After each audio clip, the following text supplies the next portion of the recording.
I don't know how to talk like a newsie. Except, no, I don't.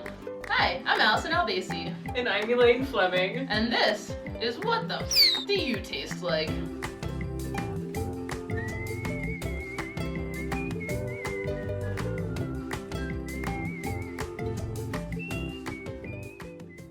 Today on this episode, we're going to be working with cranberries.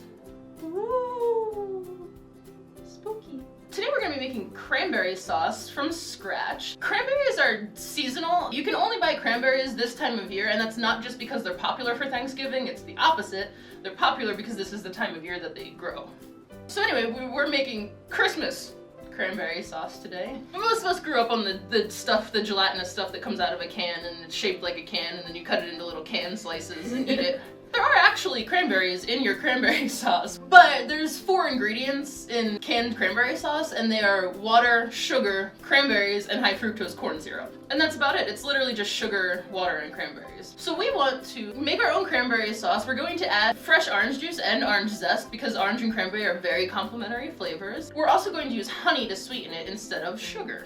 And why is that? Honey is like 80% sugar still. You're definitely not cutting out like an incredible amount of calories. The big difference is that, not to get too nerdy, but sugar is about half fructose. Your body processes really quickly. It turns into calories, or it processes calories. That's why people have so much bad to say about high fructose corn syrup. Honey is not half fructose, it's less than that, so it takes longer for your body to break it down, thus making it better for you. To generalize, usually the harder your body has to work to break down a food product, the more energy and less fat you're getting. Also, just start drinking. Because it's the holidays and you need to put up with your family. And now presenting a brief history in food. And now a history of canned cranberry sauce. Americans started commercially canning cranberry sauce in the year 1912. That's a long time ago. Shit. The early 1900s, 1910, before World War I, if you will, was when they first started making a lot of progress as far as preserving food and transporting food to parts of the country. We essentially invented processed food between 1910 and 1914. Also, almost English. The 1910s were about the time that convenience foods, canned foods, processed foods, really started flooding the American market. They were marketed to housewives as being new and sterile, not like, you know, canning things at home like your filthy grandmother used to, apparently. Dirty old bird, that girl. Dirty bird. And that continued for like decades afterwards, and this was the era that really set off our processed food diet that Americans all live on currently. These are fatter times, old bean. I wish it would though. 1912. Not only the year that they started canning gross cranberry sauce, but also the year that the unsinkable Titanic sunk, which leads me to believe that people in 1912 were really full of shit. Too soon, Allison. Too soon. First World War started in 1914, so for the next long time, we went pretty much from World War I into the Depression, into World War II, so all of those convenience foods and things like that became really important to the American diet because, again, we were on rations, but that's really what solidified convenience foods. As a result, now that we don't rely on that, and it's been a long time since we've needed convenience foods, but we're also accustomed to that diet now that we're just all fat messes with type 2 diabetes. Remember to take your insulin, boys! Disons que c'est merde.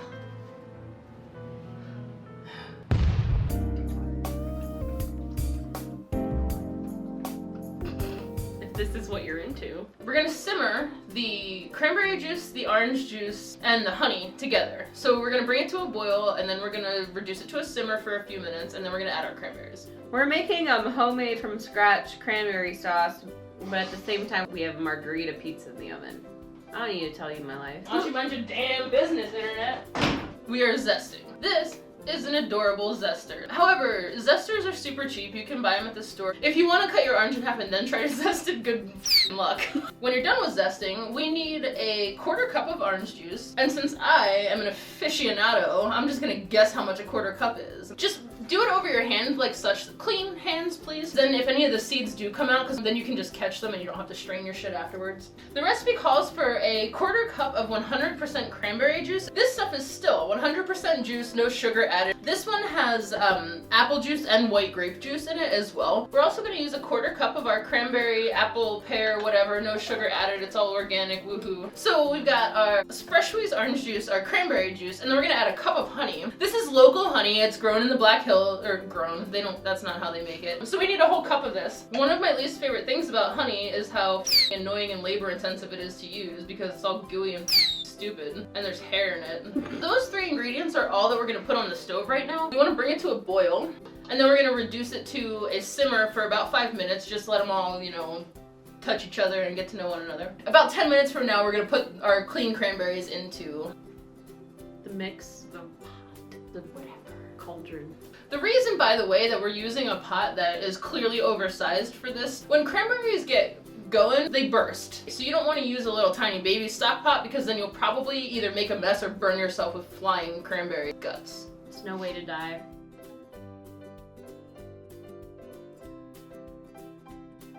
If you cook this the way that we cooked it and use the proper amount of citrus, in this case the juice, and sugar, in this case the honey, your fruit creates natural pectin. So if you were to finish cooking this and pour it into any kind of mold, a silly jello mold, a can, again, if you want to recreate the feeling that your cranberry sauce came out of a can, you can do that. It'll mold to a can. Pectin is what makes things jelly. Yeah, that's right. I'm gonna get some of these little zesties in here. Yep. And it's already kind of jellying.